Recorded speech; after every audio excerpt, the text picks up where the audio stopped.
ఈరోజు ఎక్స్రే సాహిత్య సాంస్కృతిక సేవా సంస్థ ద్వారా మొన్న ముఖ్యమంత్రి నారా చంద్రబాబు నాయుడు గారి చేతుల మీదుగా ఉగాది పురస్కారాలు, కళారత్న పురస్కారాలు అందుకున్నటువంటి ఎక్స్రే సభ్యులుని అభినందించుకునేటువంటి ఈ కార్యక్రమం చాలా ఆనందదాయకం.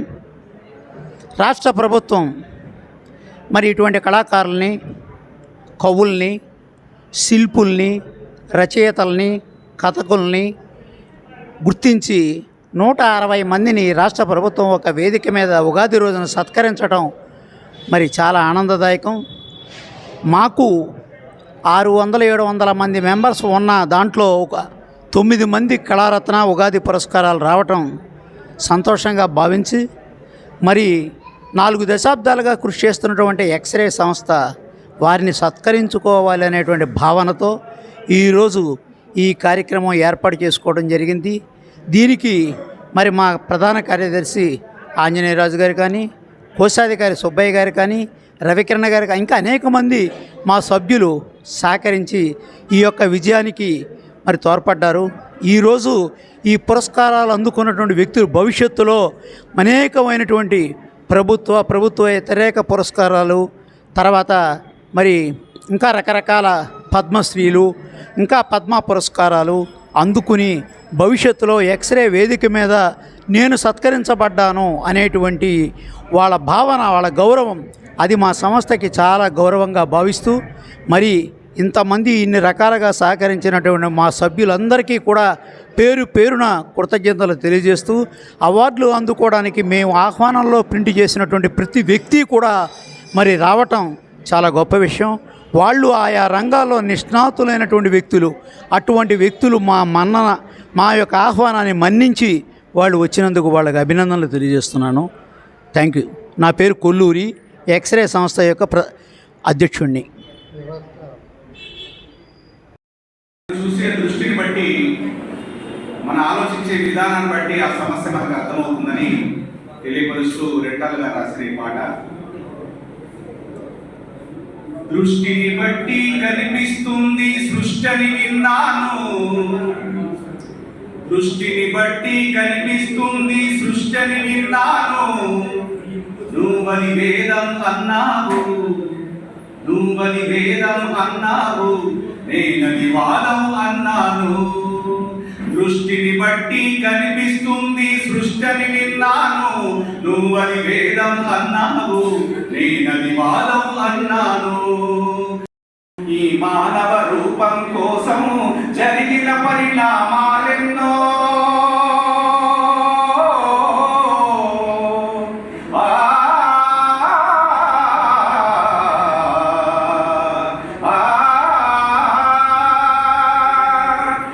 మానవ రూపం కోసం జరిగిన పరిణామాలెన్నో, ఒక రాజును గెలిపించుటలో ఒరిగిన నరకంఠాలెన్నో, ఒక రాజును గెలిపించుటలో ఒరిగిన నరకంఠాలెన్నో, కులమతాల సుడిగుండాలకు బలి అయిన పవిత్రులెందరో, కులమతాల సుడిగుండాలకు బలి అయిన పవిత్రులెందరో, ఆ చల్లని సముద్ర గర్భం దాచిన బడబానలమెంతో. వివిధ రంగాల నుంచి చెందిన వ్యక్తుల్ని మన వేదిక మీద, మన ఎక్స్రే వేదిక మీద సన్మానించుకోవడం జరిగింది. ఈరోజు ఒక ప్రత్యేకత కూడిన అంశంగా నేను భావిస్తున్నాను. మన ఎక్స్రే సంస్థలో సభ్యులుగా ఉండి రాష్ట్ర స్థాయిలో అపూర్వమైన రీతిలో రాష్ట్ర ముఖ్యమంత్రి చంద్రబాబు నాయుడు గారి చేతుల మీదుగా ఉగాది పురస్కారాలు, కళారత్న పురస్కారాలు అందుకోవడం, వారు మన ఎక్స్రే సంస్థలో సభ్యులు కావడం మనందరికీ ఆనందదాయకమని నేను భావిస్తూ, వారిని సత్కరించుకునే అవకాశం తీసుకున్నాం. మేము వారికి సత్కారం పొందే వారికి శుభాకాంక్షలు తెలియజేస్తూ, శ్రీ విశ్వావసు ఉగాది సందర్భంగా ఆంధ్రప్రదేశ్ ప్రభుత్వం నుండి కళారత్న ఉగాది పురస్కారాలు అందుకున్న ఎక్స్రే సభ్యులకు అభినందన సభ. ఈనాటి ఈ సమావేశానికి సభాధ్యక్షులుగా మా ఎక్స్రే సంస్థ అధ్యక్షులు కొల్లూరి గారిని సవినయంగా వేదికపైకి ఆహ్వానిస్తున్నాం.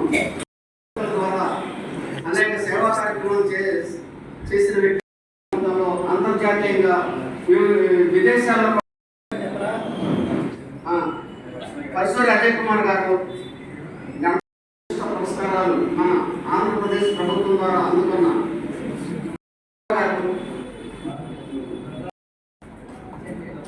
ఆంధ్రప్రదేశ్ రచయితల సంఘం ప్రధాన కార్యదర్శి రమ్యభారతి సంపాదకులు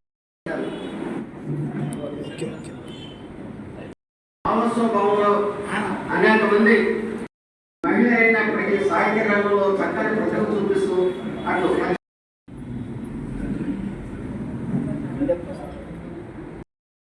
ఎవరు ఎక్కడని స్టేజీలకి ఎవరు మాట్లాడినంత మాట్లాడి ఎవరు నటించినంతగా నటిస్తూ నటించడం అంటే మామూలుగా నటించడం కాదు, స్టేజ్ మీద ఆర్టిస్ట్గా, కళాకారుడిగా, కవిగా, రచయితగా, జర్నలిస్ట్గా ప్రఖ్యాతిగాంచినటువంటి ఆంజనేయరాజు గారిని కూడా వేదిక మీద ఆశీర్వాదాలు వస్తుంది. ఎక్స్రే ఒక వినూతన కాదు కానీ ఇది ఒక ప్రత్యేక కార్యక్రమానికి విచ్చేసినటువంటి ఈ అభినందన సభకు విచ్చేసినటువంటి గౌరవ అతిథులు, మా విజయవాడ బుక్ ఫెస్టివల్ సొసైటీ అధ్యక్షుడు, ప్రజా సాహితీ నిర్వాహకులు, ప్రజాశక్తి నిర్వాహకులు, శక్తి యుక్తులు ఉన్నటువంటి వారు, మాకందరికీ ఆదర్శప్రాయులు. మనం కూర్చున్నటువంటి ఈ ప్రాంగణానికి విజయవాడ బుక్ ఫెస్టివల్ సొసైటీ ఈ బిల్డింగ్ కూడా అర్హులుగా అధ్యక్షులుగా వ్యవహరిస్తూ ఈనాటి ఈ కార్యక్రమానికి ఒక గౌరవ అతిథిగా విచ్చేసినటువంటి కె లక్ష్మణ్ గారికి సుస్వాగతం, స్వాగతం. ఒకసారి కర్తాల ద్వారా అదేంటంటే ఎక్కువ ఏ కార్యక్రమం కూడా నన్ను మీరు కూడా నమ్మాలి.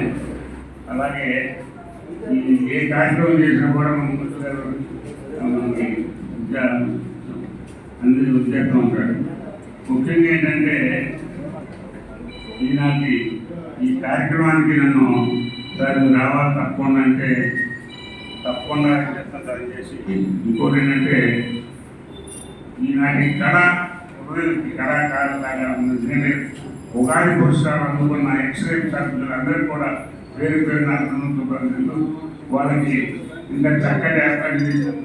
ఎందుకంటే ముఖ్యంగా మన కొలువు గారు కూడా ఈ వచ్చిన వాళ్ళందరూ కూడా అక్షర కవిత అని ఎవరైనా రాయండి, అక్షరమే కవిత. అలాగే రామకృష్ణారావు గారు చాలా స్వల్పంగా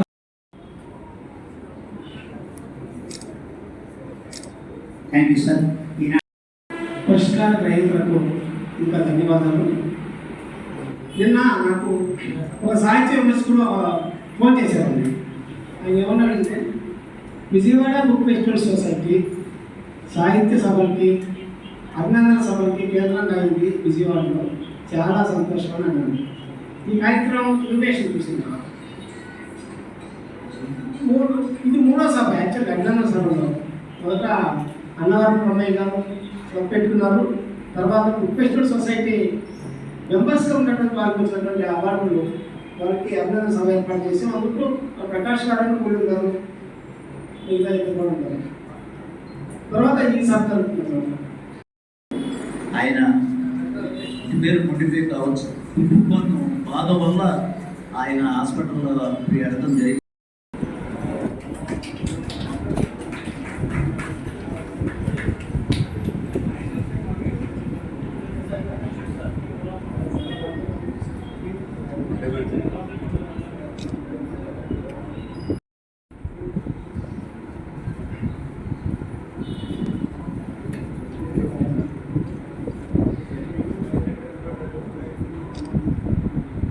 మరి బండ మాధవరావు గారి వలసన ఆయన సరసన కూర్చోగలిగే సత్తా ఉన్నటువంటి వ్యక్తి సరిపడ నరసింహరాజు గారు. ఒక్కసారి కర్ణాడ దూరం వారికి బహుముఖ ప్రజ్ఞాశాలి.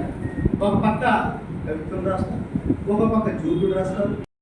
మాత్రమే ఒక అద్భుతమైనటువంటి కళాఖండాన్ని చిత్రానికి ఉంటుంది. ఆయనతో పని చేయించుకోగలిగిన వ్యక్తులు ముగ్గురే ఉన్నారు. ఒకటి మన విశ్వాది బలరాం గారు, 2 విశ్వేశ్వరరావు గారు, 3 ఆ లక్ష్మయ్య గారు. వాళ్ళ వాళ్ళ వర్క్ మాత్రం అద్భుతంగా చేస్తున్నారు. అయితే ఎవరి వాళ్ళ రాత్రం ఓకే, గెటప్ కూడా ఒక వేరుగా ఉంటుంది. ఇప్పుడు రచయిత్రి అంటే ముందు నమ్మలేదు. తర్వాత మా నెలల వెన్నెల్లో ఆవిడ చదువుతున్నప్పుడు దద్దరిల్లేటట్టు చదవగలిగేటువంటి మంచి గొంతు, మంచి సాహిత్యం, మంచి కవిత్వం, మంచి పుస్తకాలు. చిన్నప్పుడు చదువుకునే రోజుల్లో సినిమాలు కట్టడం అలవాటు కదా, అందరికీ వెళ్తాను. శ్రీదేవి అంటే నాకు ఒక ప్లేస్ ఉంది. ఆ శ్రీదేవి తర్వాత మళ్ళా నేను నాకు చాలా శ్రీదేవి తెలుసు, కానీ నాకు నచ్చిన శ్రీదేవి అవును. ఎందుకంటే వీళ్ళంతా కూడా ఎక్స్రే సభ్యులే. Once upon time she is also one of the member of our x-ray. She is joined so many వ్యక్తులు, చాలా మంది వ్యక్తుల్ని ఎక్స్రే. తర్వాత ఆవిడ కళా ఉదయం అంతా ఇంత కాదు. ఒక నాటక రంగంలో కానీ, కళారంగంలో కానీ, సేవా రంగంలో కానీ ఆవిడకంటూ ఒక ప్రత్యేకత ఏర్పరచుకొని, ఏదో నేనంటే అమాయకుడు కాబట్టి ఎక్స్రే పెట్టుకున్నాను కొల్లూరి సాహిత్య సంస్కృతికి సేవా సంస్థని కాకుండా మేడం మాత్రం శ్రీదేవి సంస్థ పెట్టుకోవడం చాలా గొప్ప విషయం. దానికి న్యాయం చేయడం గొప్ప విషయం. తర్వాత అసలు ఒక కవి, ఆయన ఒక పత్రికా సంపాదకుడిగా నవమల్లికి అనే ఒక పత్రికను ప్రారంభించి ఇవాళ ఆంధ్రదేశంలో ఉన్నటువంటి తెలుగు వాళ్ళని అందరినీ ప్రోత్సహిస్తున్నటువంటి వ్యక్తి కలివిశ్రీ గారు. ఆయన కవిగా, రచయితగా, ఒక ఎడిటర్గా కాబట్టి చాలా పత్రికలు వస్తాయి, మొదలుపడుతుంది, వస్తూ ఉంటాయి, మొదలుపడుతుంది. మా అంజలి కూడా ఎవరి దగ్గరికైనా సరే సింపుల్గా ఉంటూ అందరినీ కలివిడిగా పలకరిస్తూ రచనని కవుల్ని ప్రోత్సహించేటువంటి వ్యక్తి కలివిశ్రీ గారు. ఒక్కసారి అభినందన. వారికి ప్రత్యేకించి అభినందన. కవి సమ్మేళనం జరుగుతున్నది. ఇటీవల ఈ కరోనా దగ్గర నుంచి అప్పటి వరకు ఇలాగే ఒక హాల్లో చేస్తూ ఉండేవాళ్ళం, శంకర్ రాజేశ్వరరావు లైబ్రరీలో. ఆ కరోనా దగ్గర నుంచి కూడా జూమ్లో జరుపుతున్నాం, ఫోన్లో జూమ్ మీటింగ్ ద్వారా. ఇప్పటికీ 272 మీటింగులు జరిగినాయి. వచ్చే నెల 273వ సమావేశం. వీరుడి చిరునామా. సరే, అది ఈ కార్యక్రమానికి వరప్రసాదరావు గారు ఇంకే వేదిక మీద రావాల్సిందిగా కోరుతున్నాను. ఆయన మంచి నాటకాల అరిగట్టే కథని పద్యాలు, మరి గతంలో మన ఎంతో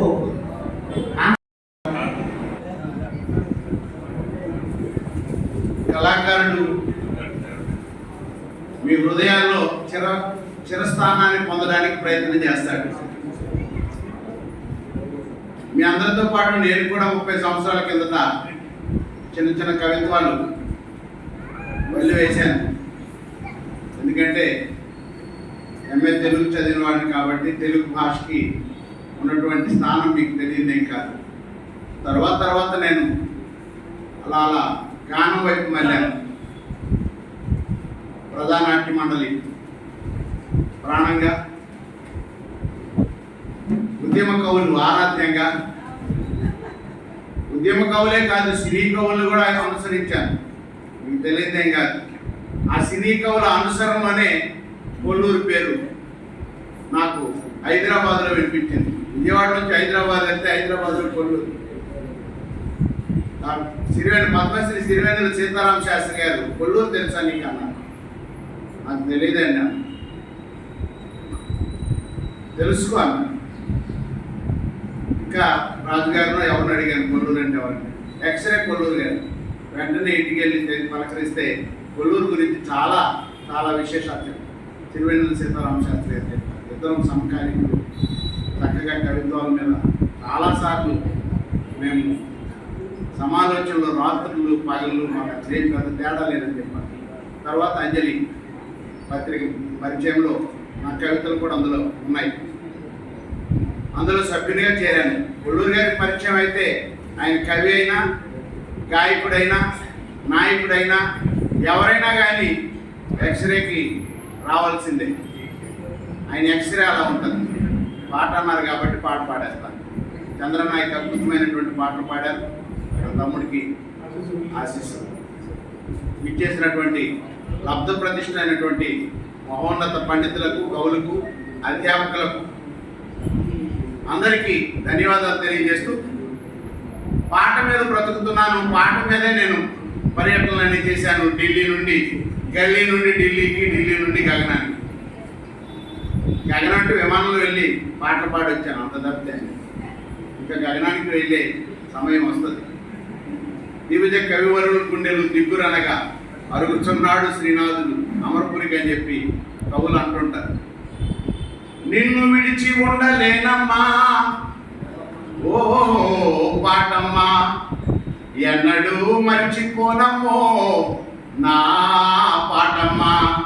ఇది నా గురువు ప్రతాప్ యుద్ధనౌక గద్దర్ గారి శిష్యుడు భిక్షపతి రాసినటువంటి పాట.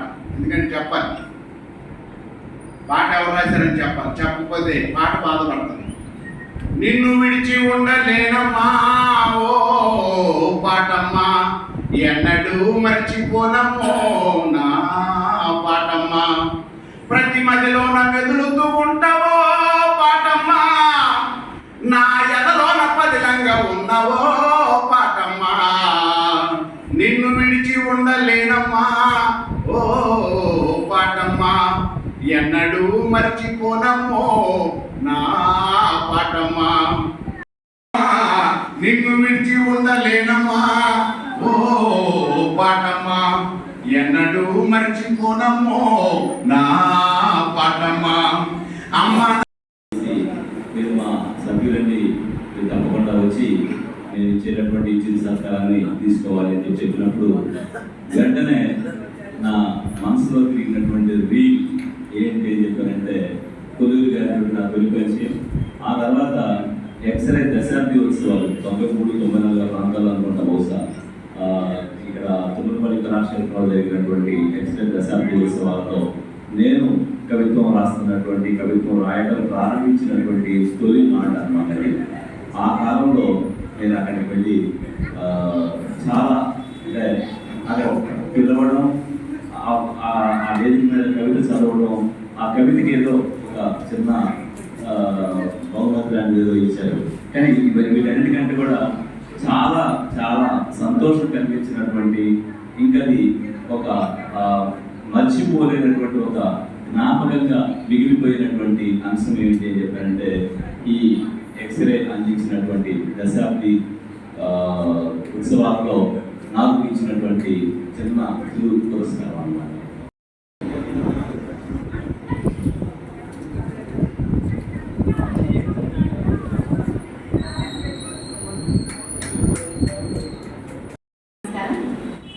వేదిక మీద ఉన్న పెద్దలందరికీ, వేదిక ముందున్న అందరికీ నమస్కారాలు. పెద్దవాళ్ళ ముందు మాట్లాడితే కొంచెం టెన్షన్గా ఉందండి.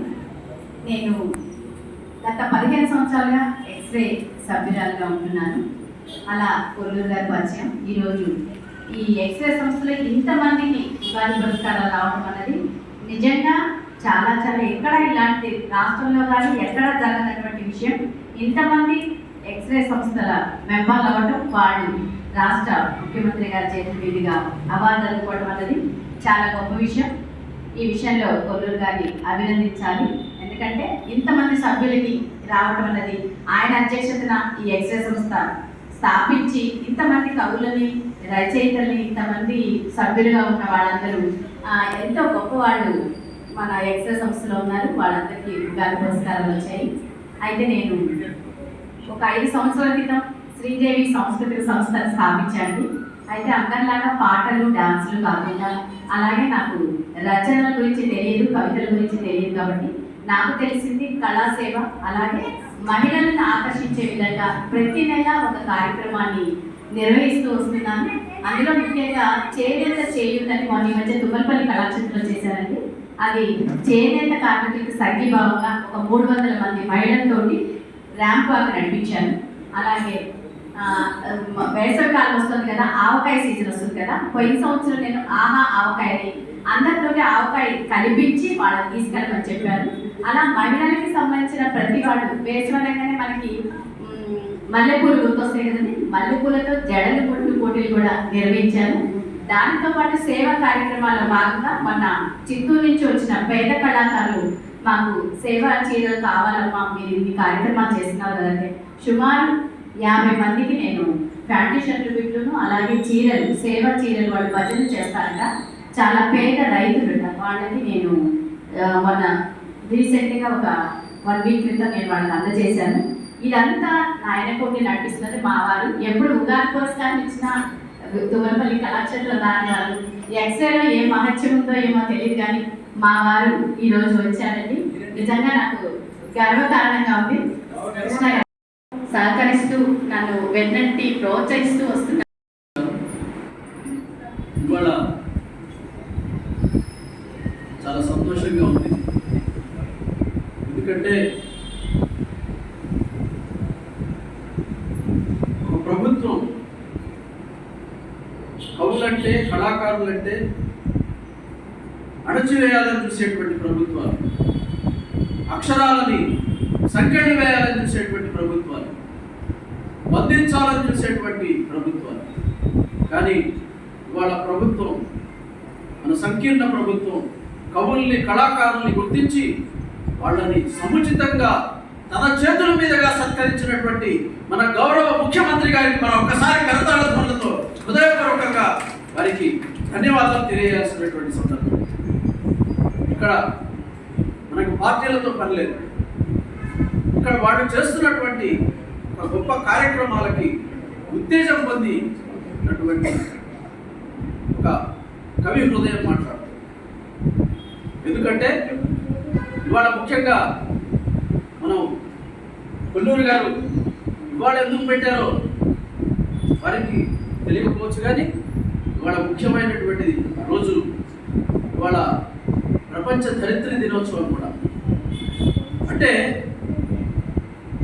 మనం ఉన్నటువంటి నేల, మనం పీల్చేటువంటి గాలి, మనం కలుషితమైపోతున్నటువంటి వాతావరణంలో, కలుషితమైపోతున్నటువంటి మనుషులు, కలుషితమైపోతున్నటువంటి ప్రపంచం, ఈ ఆధునిక ప్రపంచంలో కొట్టుకుపోతున్నటువంటి ఈ యొక్క సందర్భంలో ఇవాళ నేనంటాను, నిజమైన కవిత్వం అంటే ఏమిటంటే, నిజమైన కవిత్వం అంటే, కవితా వాక్యం అంటే మానవత్వం.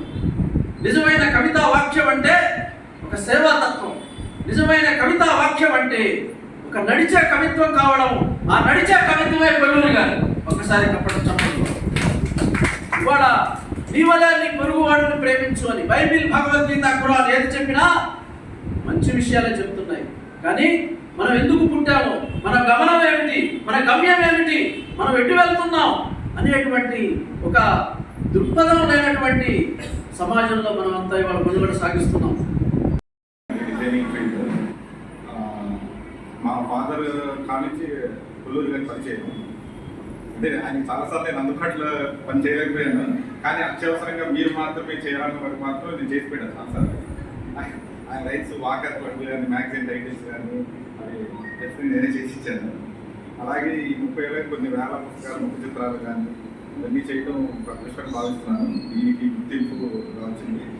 విజయవాడ ఈ ప్రముఖ సాహితీవేత్తల నడుమ ఈ రోజు ఇలా అవార్డు తీసుకోవడం ఎక్స్ట్రా చాలా ఆనందంగా ఉంది. Thank you very much. చిన్న విన్నపం అండి, చిన్న విన్నపం. 200 రూపాయలు కడితే మెంబర్గా అయ్యేది, కానీ 2000 కడితే 10 సంవత్సరాలు అటు చుట్టూ తిరగక్కలు. అవి చాలా దూరంగా ఉంటారు, కాబట్టి దాన్ని దృష్టిలో పెట్టుకుని సహకరించవలసింది. Thank you. తప్పకుండా సార్. ఒక చిన్న స్పందన నేను కూడా తెలియజేసుకుంటున్నాను. కొల్లూరు వారికి వచ్చినటువంటి సత్కారం ఎంతో ఎంతో ఎంతో ఆనందాన్ని ఇస్తుంది నాకు. అలాగే ఇక్కడ ఉన్నటువంటి ప్రతి ఒక్కరు ఉగాది పురస్కారాలు అందుకున్నారు, కళారత్న అందుకున్నారు. అందరికీ కూడా పేరు పేరున ధన్యవాదాలు తెలియజేసుకుంటూ సెలవు. కుమార్ గారు మా ప్రొఫెషనల్లో 30 సంవత్సరాలు చదివిస్తున్నారు. అట్లనే గిరిధర గారు కూడా 15 సంవత్సరాల ప్రొఫెషనల్ డిజైన్ చేస్తున్నారు. అంటే వాళ్ళు ప్రొఫెషనల్లో బాగా యాక్చువల్గా. అంటే గిరిధర గారు చేయాలంటే అది చేయాలనుకుంటే చేస్తారు. ప్రొఫెషనల్కి ఇప్పుడు ఫోన్ చేసినా కానీ ఎక్కడున్నా కానీ వచ్చేస్తాడు. అదే శక్తి బుక్ వస్తే ఎక్కువ వచ్చి కంటే ప్రొఫెషనల్ మాత్రం చేస్తాడు. మెంబర్ ఈయన ఎక్స్రే. ఆ స్ఫూర్తితోటి మేమంతా కూడా ఇందాక కొల్లూరు గారికి, గౌరవ నిర్దేశం చేసిన కె లక్ష్మయ్య గారికి, అలాగే శ్రీ రావి కృష్ణారావు గారికి, ఇక్కడికి విచ్చేసిన అందరికీ నమస్కారాలు. కొల్లూరు గారికి మాతో పాటు ఉగాది పుస్తకం రావడం వల్ల బాధగా ఉంటుంది. ఎందుకు అలాగ అంటారు అనుకోవచ్చు మీరు. ఎందుకంటే మాకంటే ఆయన సీనియర్, ఆయనకి కళారత్న రావాలి. ఎందుకో ప్రభుత్వం ఆలస్యంగా గుర్తించిందని నేను భావిస్తున్నాను. నేను చాలాసార్లు చెప్పాను, సార్ మీరు కూడా దరఖాస్తు చేయండి సార్, నేను దరఖాస్తు చేయను కూడా. నాళ్ళకి ఈ రకంగా అయినా ఉగాది పుస్తకం ఆయనకు వచ్చినందుకు, ఆయన రాష్ట్ర ప్రభుత్వం గుర్తించినందుకు రాష్ట్ర ప్రభుత్వానికి ధన్యవాదాలు తెలియజేసుకుంటాను. ఇంకా ముఖ్యంగా ఎక్స్రే పక్షాన యువతరాన్ని ఎలా ప్రోత్సహిస్తారు అన్నది ఉదాహరణ చెప్పడానికి నేనే ఒక ఉదాహరణ. 1999లోని నాకు కృష్ణా జిల్లా కలెక్టర్ గారి దగ్గర నుంచి అవార్డు ఇచ్చినప్పుడు, జిల్లా స్థాయిలో అవార్డు ఇచ్చినప్పుడు ఒక సంఘం వాళ్ళు, ఒక కుల సంఘం వాళ్ళు ఒక అభినందన సభ పెట్టారు. ఆ విషయం తెలుసుకొని కొల్లూరు గారు వారి పరివారంతో సహా ఆ రోజు సత్కారం చేశారు. మర్చిపోలేదు జీవితంలో. ఎందుకంటే కింద స్థాయి నుంచి ఎదుగుతున్న క్రమంలో ప్రోత్సహించే వ్యక్తులు మనం గుర్తించుకోవాలి. ఎందుకంటే పై స్థాయి వస్తారు, చాలా మంది వస్తారు, వేగలా దోమలాగా వస్తారు, రకరకాల గుర్తింటారు, వేరే సంఘం. కానీ నా జీవితంలో మొట్టమొదటిసారిగా సాహిత్య రంగంలో అడుగుపెట్టిన తర్వాత వాకాటి సుధీష్ కుమార్ గారు ఒక కన్ను అయితే, రెండో కన్ను ఎవరంటే కొల్లూరు గారు. ఆ తర్వాత మా సోమపల్లి ఆయన ఉపయోగం వచ్చింది. ఆ రకంగా యువతరాన్ని ప్రోత్సహిస్తూ నిజంగా మొన్న మధ్య ఒక కవయిత్రి మా విజయవాడ మా ఇంటికి వచ్చింది. ఇందుకోసం అన్ని ఎక్స్రే అవార్డులు ఎక్కువ ఉన్నాయి. ఏముంటారు ఎందుకు అంటే ఆయన యువతరానికి ఏది వచ్చినా సరే, ఏ అవార్డు వచ్చినా సరే ముందుగా స్పందించేది ఎవరంటే కొల్లూరు గారు. మాకు అటువంటి కొల్లూరు గారు ఈ రోజున ఈ ఎక్స్రే తరఫున మాకు సత్కారం చేయడం అన్నది చాలా ఆనందపడుతున్నాను. భవిష్యత్తులో కొల్లూరు గారికి కళారత్న కూడా రావాలని చెప్పేసి, భాషా పుస్తకం కూడా రావాలని చెప్పేసి కోరుకుంటున్నాను.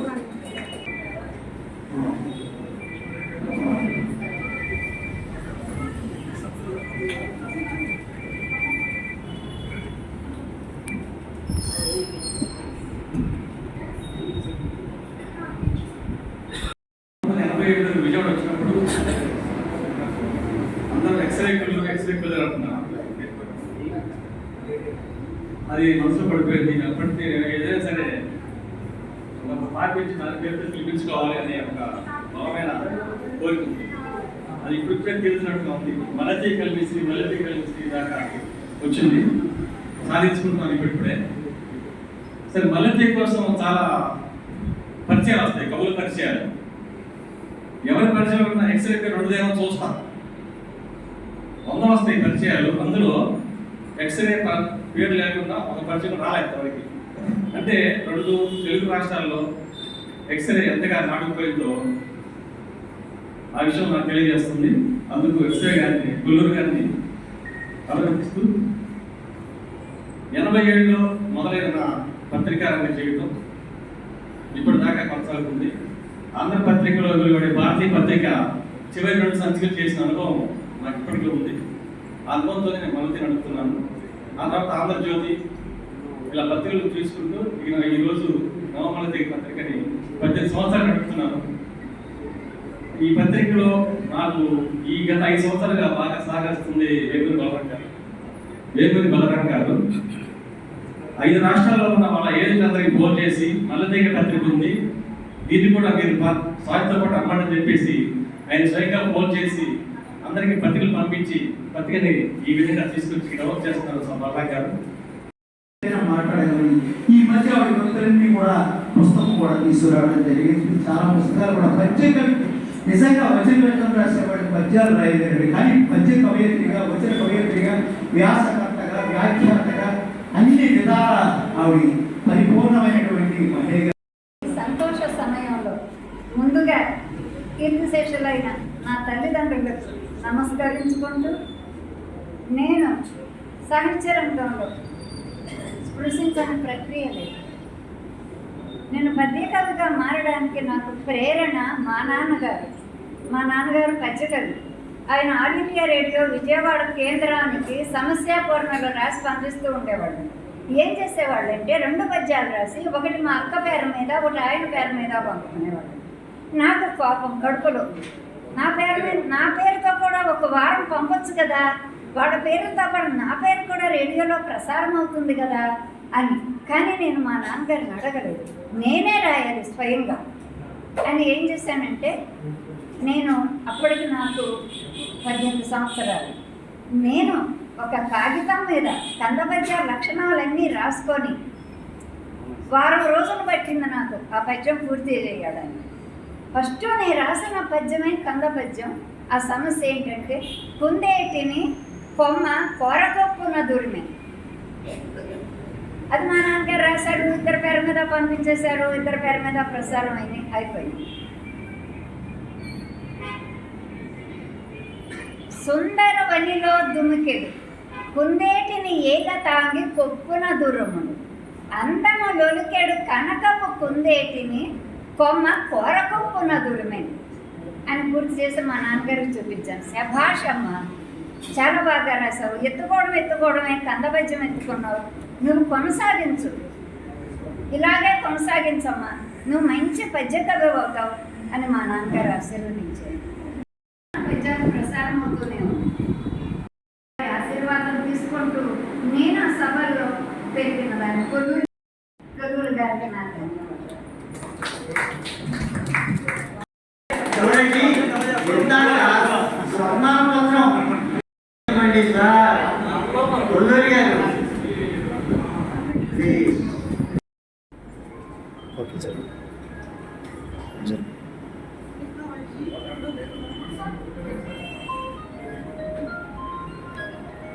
థ్యాంక్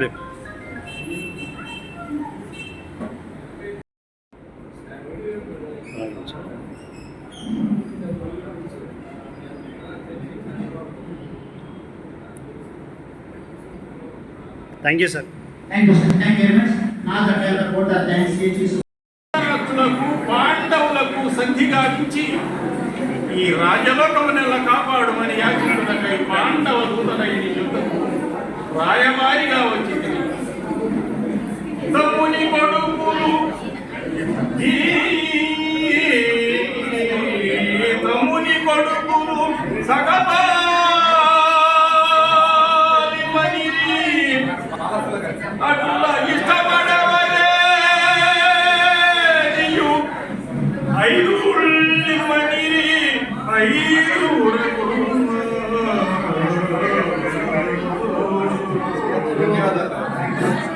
ధర్మముగా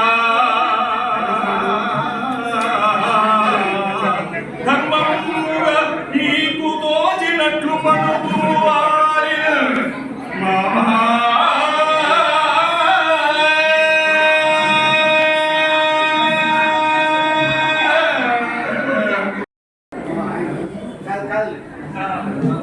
ఆయన పేరు కూడా అదే. అలా